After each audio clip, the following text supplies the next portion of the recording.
Bonjour et bienvenue sur le plateau de la C2 TV. Nous voici devant vous encore pour échanger avec vous et parler du New Deal technologique 12 jours après son lancement à Diamniadio au Centre international conférence Abdou Diouf avec son Excellence, Monsieur le Président de la République, Bassirou Diomaye Diakhar Faye, pour parler de cette nouvelle stratégie de notre pays, New Deal technologique. Vous le comprenez, c'était le lundi 24 février au Centre international conférence où l'écosystème sénégalais, où l'écosystème africain, en partie diplomates, investisseurs, partenaires techniques et financiers ont répondu à l'appel du chef de l'État et de son gouvernement à Diamniadio pour parler de cette nouvelle stratégie, montrer au monde entier. Le Sénégal doit partir entre 2025 jusqu'à 2034 de cette stratégie numérique et digitale. Pour en parler, nous allons revenir dans ce rendez-vous spécial de Café Numérique sur les faits saillants qui ont marqué cet événement majeur. Je vous propose, après ceci, de suivre les discours, les allocutions, mais également les réactions de l'écosystème en passant par tout le monde, en passant plutôt par les directeurs généraux de quelques institutions publiques. Tout de suite. Le New Deal technologique, c'est l'offre numérique présentée aux partenaires financiers et techniques à l'écosystème numérique du Sénégal. Une occasion pour les parties prenantes de discuter des thématiques pilotées bien sûr par le ministère de la Communication, des Télécommunications et du Numérique. Cette stratégie se veut meilleure car alliant l'inclusion ou l'implication de toutes les parties prenantes, l'alignement stratégique entre autres. À ce titre, nous allons vous faire revivre quelques éléments des différentes allocutions. Et nous commencerons à l'instant par celui du directeur général de Sénégal Numérique, qui est le bras armé de l'État en matière de digitalisation et de politique numérique, avec son directeur général, M. Iddrissa Diouf, que nous allons suivre. Il s'agira, dans le cadre de cette présentation, de faire une évaluation objective des stratégies précédentes, de définir les enjeux, de présenter la stratégie de mise en œuvre du New Deal technologique. Le New Deal technologique est le fruit d'un travail inclusif, impliquant toutes les parties prenantes de l'écosystème numérique sénégalais. Après un diagnostic et une phase de cadrage dans le but d'élaborer une nouvelle stratégie numérique nationale, nous avons lancé le 26 juillet 2024 la plateforme de consultation pour recueillir les contributions des citoyens et experts du Sénégal et de la diaspora.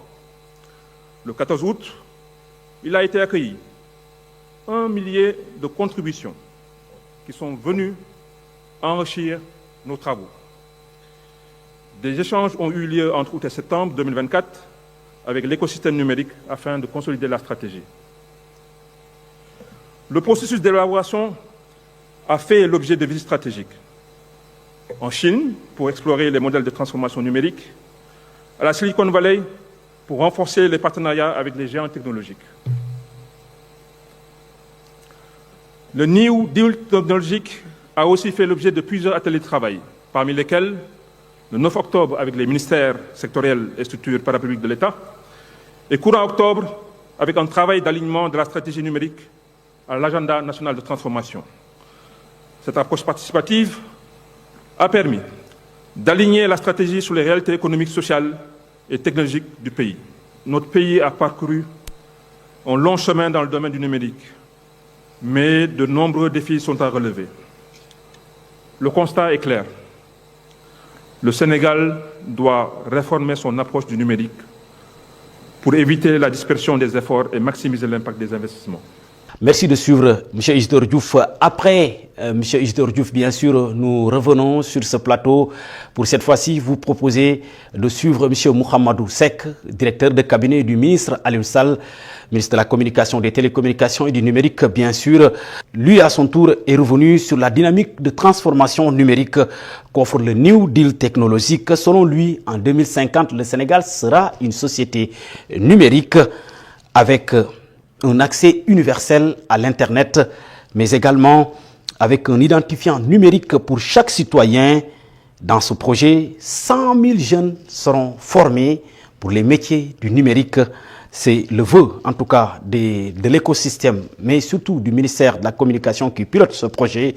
Nous allons suivre ensemble cette intervention de M. Mohamedou Seck, directeur de cabinet du ministre Aliou Sall, que je vous propose de suivre.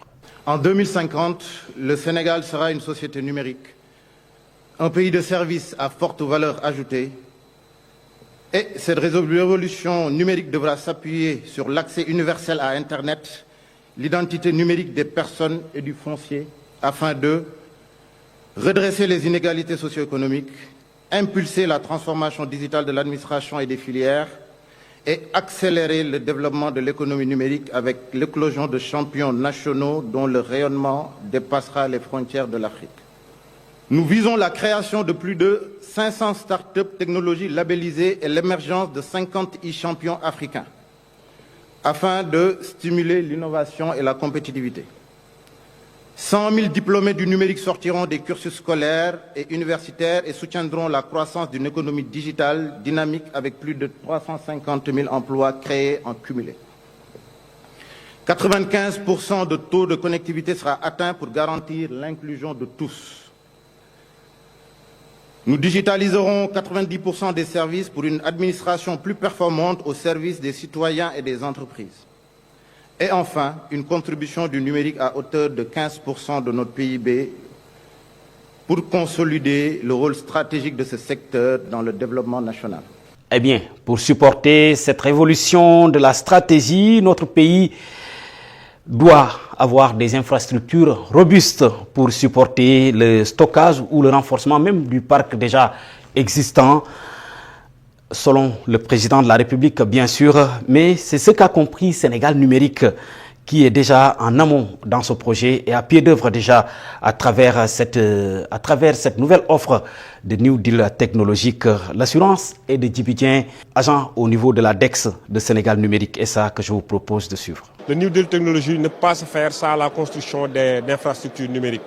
Donc je pense que Sénégal Numérique est dans ce sillage. Actuellement, plusieurs projets qui mènent au renforcement du réseau, du cœur de réseau de Sénégal Numérique et à renforcer aussi les structures étatiques pour pouvoir les raccorder en haut débit, soit en fibre optique, soit dans d'autres technologies. Donc je pense que Sénégal Numérique est actuellement dans ce sillage et on espère vraiment, d'ici peut-être 2 ans ou 3 ans, pouvoir couvrir tout le Sénégal et pouvoir raccorder toutes les administrations en réseau, en fibre optique et sur n'importe quelle technologie. Je pense que l'important, c'est que tout citoyen, où qu'il soit, puisse accéder à la bonne plateforme, je disais. C'est-à-dire que chaque citoyen puisse avoir son état civil, son extrait de naissance, son casier judiciaire, pouvoir faire tous ces échanges en ligne. Et ça, je pense que même en termes de sécurité, ça permet aux citoyens vraiment d'être rassurés sur la marchandise qui a été fournie. Le lancement de cette stratégie s'est bien sûr fait devant plusieurs structures publiques, pas des moindres, avec comme l'ANEC, l'Agence nationale de l'état civil, mais également de la RTP, l'autorité de régulation des télécommunications et des postes. Je vous propose de suivre leurs directeurs respectifs, en l'occurrence M. Alioune Ousmane Sall, directeur général de l'ANEC, et M. Daïrou Thiam, directeur général de la RTP, que je vous propose de suivre. C'est une excellente initiative. Cette stratégie-là est arrimée avec ce que nous sommes en train de faire, comme vous venez de le dire. On a posé les bases de la dématérialisation des procédures au niveau de l'état civil, avec la numérisation de 20 millions d'actes d'état civil de tous les centres d'état civil du Sénégal, mais aussi l'indexation de ces actes-là aussi, qui est aujourd'hui une réalité. Et parallèlement, nous avons développé une application de gestion des faits d'état civil qui est utilisée par les utilisateurs au niveau des communes, à savoir les officiers d'état civil et les agents. Mais aussi nous avons développé une plateforme d'offres de services des usagers qui va permettre à chaque Sénégalais d'avoir un acte d'état civil sans se déplacer et surtout aussi sécuriser le paiement à travers la plateforme. Le paiement se fera à ce niveau-là et les ressources vont être envoyées directement au niveau des communes. Le défi majeur, c'est le défi de la connectivité. Nous rencontrons des problèmes aujourd'hui avec les communes au niveau de la connectivité, la disponibilité de l'Internet. Parce que quand vous voudrez avoir un service de qualité, il faut qu'il y ait vraiment la connectivité. Et l'autre élément, c'est le financement. mais aussi mettre en place un système interopérable à partir de l'identité fondamentale, à savoir l'état civil. Ce New Deal technologique est la stratégie du Sénégal sur le numérique, qui traduit la vision de son Excellence, M. Bassirou Diomaye Diakhar Faye, sur le numérique. Nous avons vu quand même depuis son accession au pouvoir que le président de la République fonde beaucoup d'espoir justement sur le volet numérique pour développer tous les secteurs. Ce qu'il faut dire, c'est que le numérique porte en réalité tous les autres secteurs de notre économie. Et le ministère l'a très bien compris et nous l'avons vu dans la présentation qui a été déroulée. Une stratégie qui part du diagnostic de la précédente stratégie. Une stratégie qui a pu identifier dans ce diagnostic les points perfectibles, qui a pu identifier les axes prioritaires, les axes stratégiques et les objectifs prioritaires qu'il faudra atteindre et qui a su proposer des indicateurs de performance, aussi bien pour le pilotage, mais également pour la maîtrise des coûts. Durant cet événement également, mesdames et messieurs, il nous a été l'occasion de dévoiler la composition du CNM, Conseil national du numérique, qui est composé d'experts, de chercheurs, de consultants également à la matière. Basile Niane, administrateur de Social Net Links, nous parle quand même de cette composition et quels sont les objectifs à atteindre pour le Conseil national du numérique qui doit travailler à pied d'œuvre et à mettre tout en œuvre pour l'accomplissement de cette stratégie d'ici 2034. Je vous propose de suivre. Aujourd'hui, l'objectif, c'est de permettre aux Sénégalais de régler leurs propres besoins en utilisant la technologie. La technologie ne sert que de ça. Si on va au-delà de ça, ça ne sert plus à rien. Donc je pense qu'aujourd'hui, on va au-delà de simples paroles, c'est-à-dire de simple littérature technologique, mais il faut concrétiser maintenant, il faut travailler. Travailler, c'est mettre en action tout ce beau programme que vous avez vu sur ce New Deal, mais également travailler, c'est accompagner le secteur, l'écosystème, les entreprises, les startups à mieux profiter de cet outil qui est le numérique pour pouvoir prospérer dans ce domaine. Alors, ce qu'on remarque aujourd'hui est que le Conseil national du numérique existait avant. Donc c'était un conseil qu'on avait lancé depuis lors, mais il n'y avait pas d'activité, vu la situation du pays. Et avec ce New Deal, on part avec de nouveaux membres. Et on espère que ces nouveaux membres vont faire leur travail. C'est-à-dire qu'on a choisi des membres selon des sociétés, selon en fait, leur classement, leur certification, leur expertise. Et qu'est-ce que cela veut dire? Cela veut dire que nous avons une grosse mission d'accompagner ce New Deal-là et de faire du Sénégal vraiment un hub numérique.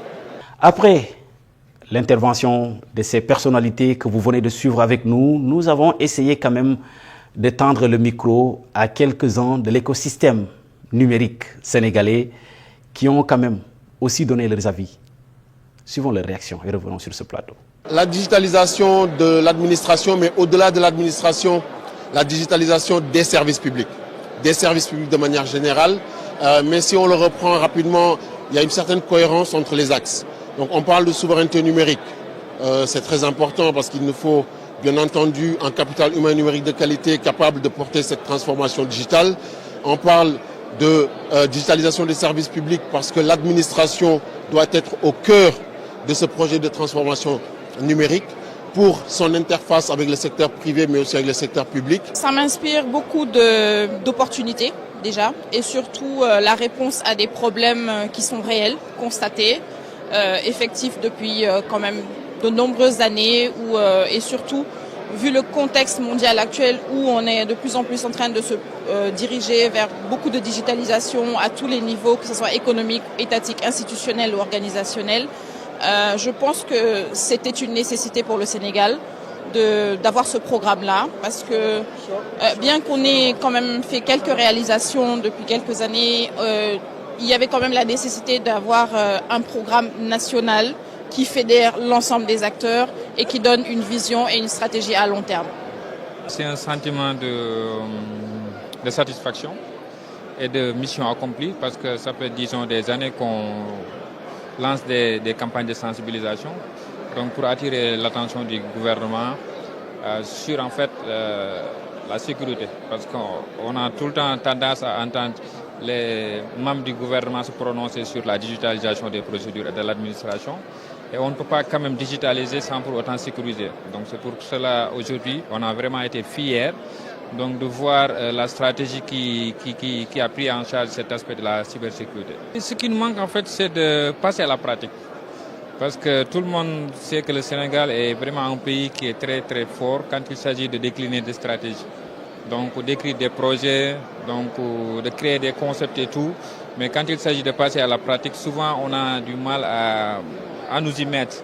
Mais avec cette nouvelle équipe, donc j'ai vraiment espoir, vu qu'elle est composée de jeunes, d'experts, des gens qui sont venus de partout dans le monde. Donc on a vu des experts en IA. Aujourd'hui, on ne peut plus laisser les initiatives partielles où chacun prend ses initiatives, développe ses propres solutions. Nous sommes dans un État souverain et donc on doit avoir une vision globale, c'est-à-dire on définit l'état cible du système d'information. Qu'est-ce qu'on veut devenir dans 5 ans, dans 10 ans? Et de telle sorte qu'au lieu que chaque direction ou chaque département fait sa vision ou sa stratégie, non, toutes les stratégies, toutes les visions, toutes les initiatives doivent être en alignement avec la stratégie globale de l'État du Sénégal.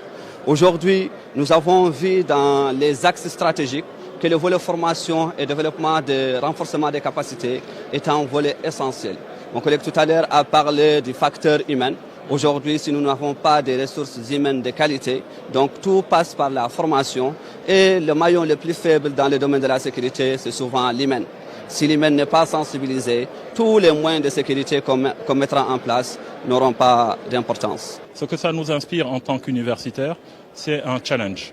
C'est-à-dire qu'il est vrai que nous n'avons pas formé autant de personnes dans un seul secteur d'activité en même temps et avec une si courte échelle de temps. Mais c'est une nécessité. Ça signifie que les universitaires doivent se pencher sur ce challenge, voir qu'est-ce qu'il faut stratégiquement pour pouvoir y arriver, mettre à contribution les nouveaux outils technologiques, changer notre façon d'enseigner, changer notre façon de percevoir le but de l'enseignement et changer aussi notre façon, on va dire, de communiquer avec notre écosystème. Aujourd'hui, nous devons produire des personnes qui sont productives, qui sont au même niveau technologique que tous ceux qui sont dans le monde, mais même, on va dire que les meilleurs dans le monde, nous devons avoir la même qualité qu'eux, mais nous devons en avoir aussi suffisamment. Et on doit le faire non pas pour les autres, mais pour nous. Ça signifie que dans notre formation, nous devons ramener la conscience, en fait, de l'utilité de ces formations en rappelant l'impact que chacun peut avoir sur la population.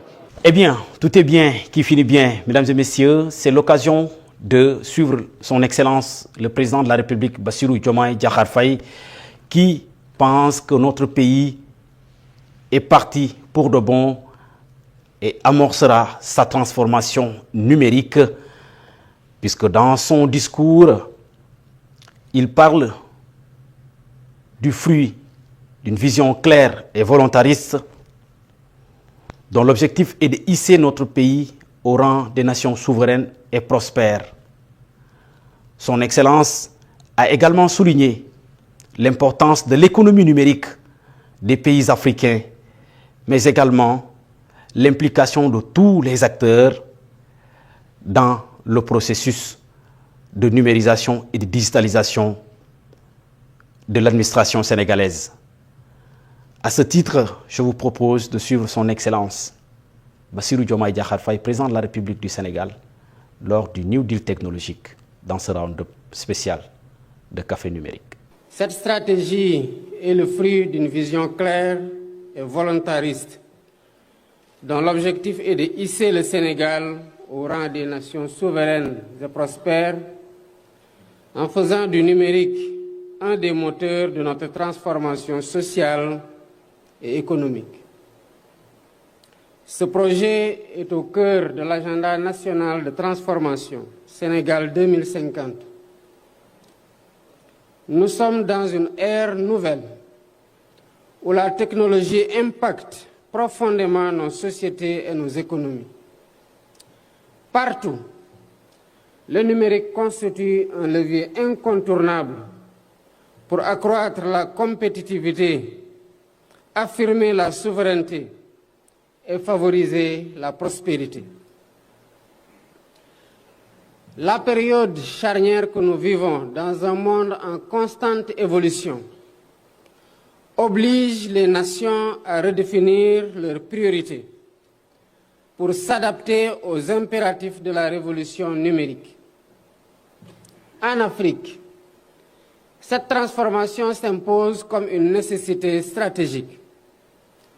Le continent, bien que riche de son dynamisme démographique et de ses talents, est aussi confronté à des défis persistants d'inclusion, de développement durable et de bonne gouvernance.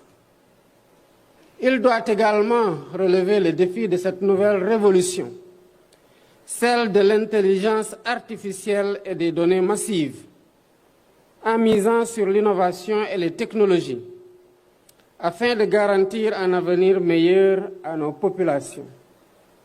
Cela passe par un accès universel à Internet. C'est l'ambition du New Deal technologique qui constitue le point de départ d'une révolution numérique pour redresser les inégalités socio-économiques, impulser la transformation digitale de l'administration et des filières et accélérer le développement de l'économie numérique avec l'inclusion ou l'éclosion de talents dont le rayonnement dépassera les frontières de l'Afrique. Merci, mesdames et messieurs, d'avoir suivi ce rendez-vous d'information spécial qui est consacré au New Deal technologique dont nous avons essayé de ramasser quelques éléments pour vous proposer à suivre cette nouvelle offre qu'on fera à l'issue de chaque grand événement sur Seitou TV. Merci à Sambassi derrière ces images et à Ibrahim Assi. Merci également à Hassan Sine pour la coordination et l'ensemble de l'équipe de Seitou TV pour ce beau travail que vous êtes en train d'accomplir ensemble, plus fort, plus loin, dans les défis numériques et digitaux pour notre pays.